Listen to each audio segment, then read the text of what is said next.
Hey there guys, John Campea here. Thanks for visiting my movie vlog. You know, Solo, a Star Wars story is quickly approaching. It opens on May 25th everywhere, has its premiere in Los Angeles on May 10th, and the tickets just went on sale and they are doing way better than a lot of us thought they would. According to movie ticketing giant Fandango, the first 24 hours of Solo, a Star Wars story being on sale with its advanced tickets has already doubled the first 24 hours of advanced ticket sales of one of the other big hits this year, Black Panther. Now, let's put this into context. Black Panther went on to become only the 6th movie in film history to have over a $200 million opening weekend, with Fandango reporting that Solo, a Star Wars story is already doubling its advanced ticket sales in just the first 24 hours. We can probably assume at this point that Solo may also be heading to becoming just the 7th film in history to get a $200+ million opening. The report also says that the only movie this year to outsell in its first 24 hours of ticket sales Solo, a Star Wars story is, of course,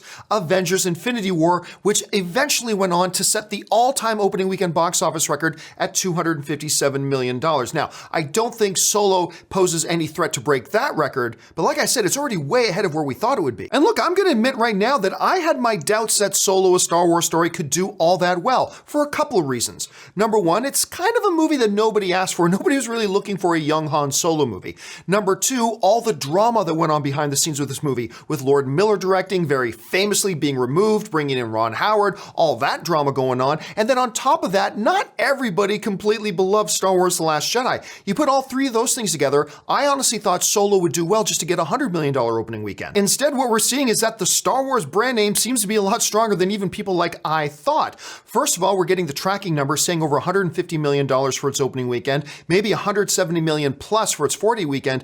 But with these type of first 24-hour sales numbers, it could be even north of that, way better than I thought it would. The question I have for you guys is, what do you think? With the advanced tracking, now hearing these big opening 24-hour ticket sale numbers, do you think Solo, a Star Wars story could end up being just the 7th film in history to actually make $200 million or more in its opening weekend? What do you think? Jump down to the comment section below and let me know your thoughts. Listen guys, while you're here, why don't you take a second, click on the subscribe button, become a subscriber to my YouTube channel, watch my movie news show every day, Monday through Friday, the John Campea Show at 2 p.m. Pacific Standard Time live. And of course, guys, make sure you follow me on Twitter as well, just at John Campea. That'll do it for me, guys. Thanks a lot for joining me. My name's John Campea, and until my next video, bye-bye.